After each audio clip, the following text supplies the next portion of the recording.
챕터 8. 은혜. 사소한 순간에도 스며드는 빛.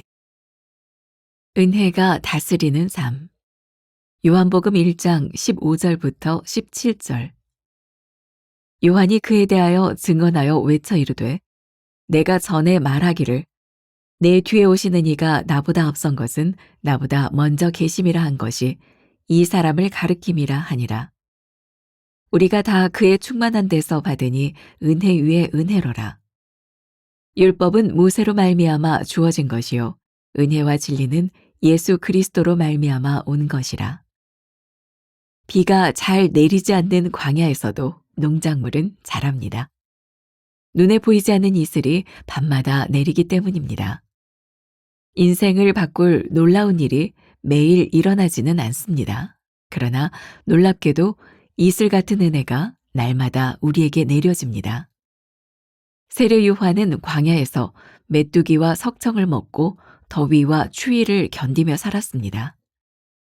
그런 상황에서도 예수 그리스도로 인해 기뻐하며 하나님의 은혜를 찬양했습니다. 율법은 우리에게 뭔가를 채우라고 끊임없이 요구합니다.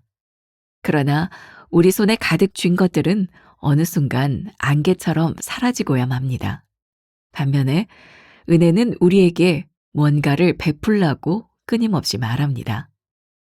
하나님의 은혜는 베풀고 베풀어도 결코 떨어지는 법이 없습니다.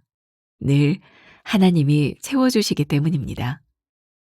율법은 모세를 통해 전해진 금지 사항들입니다. 그러나 은혜는 예수 그리스도를 통해 주어진 한없는 사랑입니다. 하나님을 믿는 사람들에게는 특권이 있습니다. 어떤 상황에서도 감사함으로 하나님의 은혜를 누리며 사는 것입니다. 외로워도 슬퍼도 예수 그리스도께서 계시기에 울지 않는 것이 바로 은혜입니다. 우리는 은혜를 받고 나면 하나님을 위해 뭔가를 이루어야 한다고 생각합니다. 매 순간 고난 중에도 이슬 같은 하나님의 은혜를 발견하고 고백한다면 진정으로 은혜가 다스리는 삶을 살 수 있을 것입니다. 하나님을 믿는 사람으로서 특권을 누리며 살아갑니까? 이슬 같은 은혜를 날마다 깨닫습니까? 베풀수록 더 채워주시는 하나님의 은혜를 누리고 있습니까? 오늘은 190번째 이야기입니다. 은혜가 다스리는 삶. 오늘 본문 말씀 요한복음 1장 15절부터 17절까지에 굉장히 유명한 말씀이 하나 있어요. 은혜 위에 은혜로라. 은혜 위에 은혜로라. 세례 요한이 고백하고 있는 거죠. 은혜라고 하는 것은 우리들에게 느껴지는 것, 하나님이 우리들에게 주시는 영적인 감동도 있지만 사실은 우리들이 은혜를 바라보는 관점의 차이에서도 나타나는 것 같기도 합니다.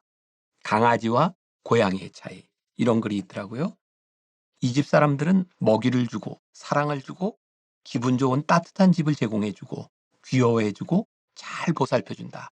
이 집 사람들은 나의 주인이 틀림없다.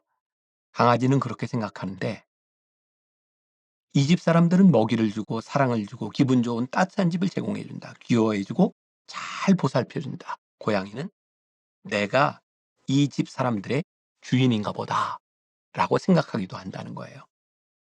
우리들의 삶에 하나님이 주시는 은혜를 은혜 위에 은혜로 느끼는 사람이 있는가 하면 그걸 내가 마땅히 받아야 될 특권처럼 여기는 사람도 있죠. 그 사람들에게 은혜는 더 이상 은혜가 아닌 특권이 될 때 은혜로 고백되지 않아요. 제가 변화산 기도회 때 썼던 원고인데 조금 읽어드리면 도움이 될 것 같아요. 은혜가 다스리는 삶이 무엇인지를 가장 잘 설명해 주는 말이 바로 이슬 같은 은혜라는 생각을 하게 되었습니다. 아마도 성경적인 상황에서 이해하면 좋을 듯합니다. 팔레스타인 지역은 비가 잘 오지 않습니다. 이른 비와 늦은 비가 있지만 물을 흡수하지 못하는 토양이지만 비가 오지 않는 한여름에도 식물은 자랍니다. 밤마다 이슬이 내리기 때문이죠. 팔레스타인에서 곡식이 자라는 데 있어서 이슬은 절대적입니다. 가만히 생각해 보세요. 농사를 짓는 땅에 비가 내리지 않는다면? 그런데 신기하게도 농사가 됩니다. 왜냐하면 눈에 보이지 않는 이슬이 밤새 내리기 때문입니다. 우리가 어떻게 은혜가 다스리는 삶을 살아갈 수 있을까요? 우리를 만족시키는 비가 매일 내리는 것이 아닌데, 우리의 삶을 바꿔놓는 놀라운 일들이 매일 일어나는 것이 아닌. 그런데 놀라운 일은 우리 눈에 보이지 않는 이슬 같은 은혜가 늘 우리 주변을 떠나지 않는다는 것입니다. 우리가 불평하고 답답해하는 순간에도 나도 모르는 사이에 이슬과 같은 은혜가 촉촉하게 젖어 있습니다. 비 한 방울 내리지 않아 곧 죽을 것 같았던 순간들도 돌이켜놓고 보면 우리를 충만케 하시는 하나님의 은혜가 있었다는 사실입니다. 오늘 본문을 보세요. 세례 요한이 예수님에 대하여 증거합니다. 15절. 요한이 그에 대하여 증언하여 외쳐 이르되 내가 전에 말하기를 내 뒤에 오시는 이가 나보다 앞선 것은 나보다 먼저 계심이라 한 것이 이 사람을 가리킴이라 하니라. 이 말씀을 묵상해 보았습니다. 그분이 먼저 계셨는데 알지 못하고 있었을 뿐입니다. 어느 날 보니 그분이 이미 계셨던 것입니다. 이것이 은혜 위에 은혜입니다. 예상치 못했던, 우리가 볼 수도 없었던 은혜가 어느 날 보니 이미 임하여 있는 것입니다. 로마서 8장 1절부터 2절 말씀. 그러므로 이제 그리스도 예수 안에 있는 자에게는 결코 정죄함이 없나니 이는 그리스도 예수 안에 있는 생명의 성령의 법이 죄와 사망의 법에서 너를 해방하였습니다. 우리는 스스로 우리의 양심에 비추어 우리들이 한 행동을 바라보며 정죄하기도 하고 그것 때문에 괴로워하기도 했습니다. 그런데 성경이 말씀합니다. 생명의 성령의 법이 죄와 사망의 법에서 너를 해방하였느니라. 우리도 모르는 사이에, 우리도 모르는 순간에 하나님의 은혜가 우리를 자유케 하셨어요. 이 사실을 깨닫게 된 것이 이미 우리 가운데 함께 하셨던 하나님을 느끼고 간증하는 것이고, 오늘 본문에 나오는 은혜 위에 은혜라는 말이에요. 오늘 여러분들에게 그런 도전을 주고 싶어요. 오늘 우리들에게 은혜 위에 은혜는 무엇일까? 이 말을 공동번역 성경에서는 은총을 받고 또 받았습니다. 우리의 죄를 용서해 주신 하나님의 은혜를 깨닫는 순간 그것이 한 번으로 끝나는 것이 아니라 그 은혜를 또 받았습니다. 또 다른 성경에는 은혜 대신 또 다른 은혜를 받았습니다 라고 번역을 하기도 합니다. 미국 사람들이 제일 많이 본다는 NIV 영어 성경에는 One blessing after another 이라고 번역을 하고 있더라고요. 이 은혜는 한 번 딱 주어졌다가 멈춰주는 은혜가 아니라 지속적으로 우리들에게 주어지는 은혜. 이런 비유는 어떨까요? 바닷가에 나가서 서보면 파도가 밀려오는데 파도 하나가 밀려와서 해변을 때리고 나면 그 뒤에 연속적으로 계속해서 이 지구가 멸망하는 날까지 파도는 계속해서 해변을 향해 밀려와요. 하나님의 은혜는 이 지구의 종말이 올 때까지 해변가의 파도처럼 우리를 향해 밀려와요. 이것이 바로 은혜 위에 은혜, 계속되는 은혜이죠. 이슬과 같은 은혜. 우리들이 깨닫지 못했던, 여러분들 책 첫 번째 문단에 비가 잘 내리지 않는 광야에도 농작물은 자랍니다. 우리 눈에 보이지 않아도 내렸던 이슬 같은 은혜가 오늘로 끝나는 것이 아니라 내일도 모레도 계속되는 하나님의 은혜. 이것을 우리들이 고백할 때 우리는 은혜가 다스리는 삶을 살아요. 오늘 우리들에게 묵상 포인트. 여러분들이 생각할 수도 없었던, 상상할 수도 없었던 그 이슬 같은 은혜는 여러분들에게 어떤 것일까요? 두 번째 문단에 율법은 우리에게 뭔가를 채우라고 끊임없이 요구합니다. 생각하기에 참 좋은 글입니다. 들어보세요. 옛날 집에서는 마당의 우물에서 물을 길어 부엌 물통에 채워놓곤 했습니다. 한 양동이가 불평을 드러났습니다. 아무리 물을 퍼담으면 뭐해? 10걸음도 못 가 물통에 부어버리고 남는 게 하나도 없는데. 그러자 다른 양동이가 이렇게 말을 합니다. 참 이상하다. 나는 10걸음만 옮기면 다시 가득 채워지던데. 굉장히 멋진 얘기 아니에요? 한양동이는 계속 비 오지는 것만 생각하니 채울 것에 대한 힘듦이 느껴져요. 근데 한양동이는 아니 비 오놓고 나면 또 채워지네? 채워짐에 대한 기쁨이 있어요. 하나님의 은혜 가운데 살아가면 은혜 위에 은혜를 우리들이 경험하지만 율법적인 삶을 살아가면 우리들은 또 채워야 되는 고뇌 가운데 살아갈지도 몰라요. 오늘 여러분들에게 그런 도전을 드리고 싶어요. 여러분들은 오늘 은혜 가운데 살아가고 있습니까? 아니면 오늘 우리는 율법 가운데 살아가며 지친 삶을 살아가고 있습니까? 세 번째 문단에 이렇게 되어 있죠. 하나님을 믿는 사람들에게는 특권이 있습니다. 어떤 특권인가요? 이슬 같은 은혜의 특권이에요. 세상 사람들은 보이지 않는 것을 은혜로 깨닫지 못하고 그들에게 보이는 것만을 은혜라고 생각하는데 그리스도인들에게는 어떤 특권이 있어요? 이슬 같은 은혜.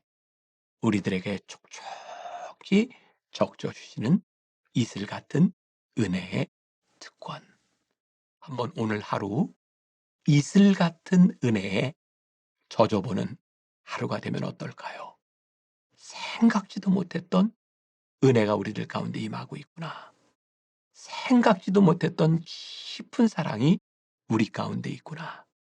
오늘 말씀을 듣는 여러분들의 삶 가운데 깊숙이 찾아오시는 은혜 위에 은혜를 고백하는 하루가 될 수 있기를 간절히 소원합니다. 기도하겠습니다. 이슬 같은 은혜, 은혜 위에 은혜. 오늘 우리들에게도 그 은혜가 임하기를 원합니다. 열심히 살아가는 것이 중요한 것이 아니라 우리들 가운데 늘 함께 하시는 하나님을 고백하는 은혜. 오늘 하루가 그런 날 되게 하여 주옵소서. 예수님의 이름으로 기도했습니다. 아멘.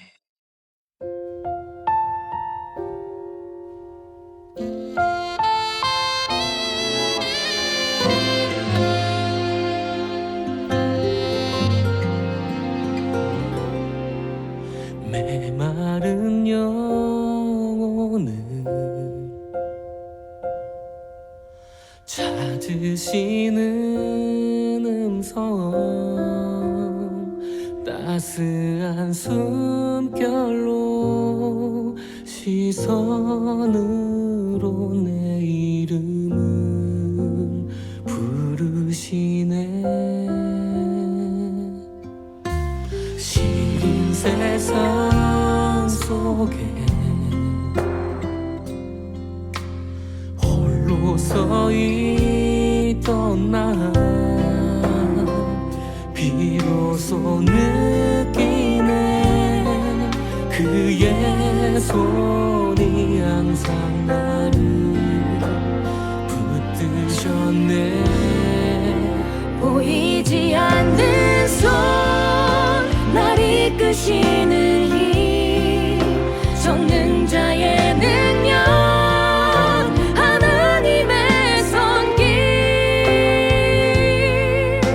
내 능력이 아닌 오직 하나님의 능력 그의 손으로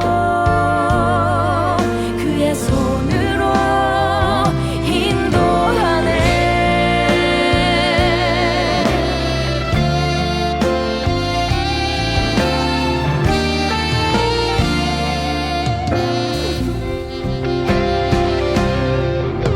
시린 세상 속에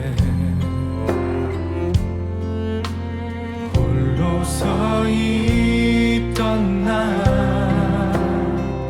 비로소 느끼네.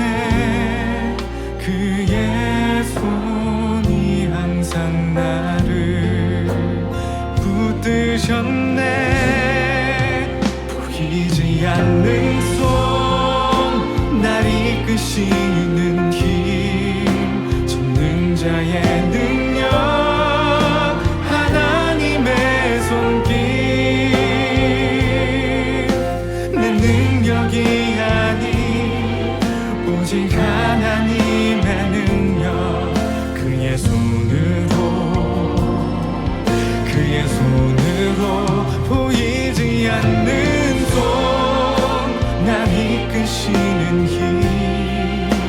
전능자의 능력 하나님의 손길 내 능력이 아닌 오직 하나님의 능력 그의 손으로 그의 손으로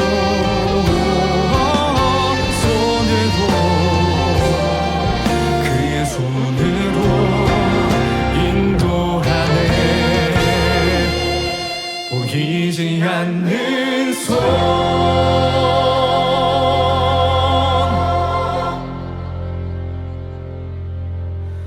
주 너를 지키리 아무 때나 어디서나 주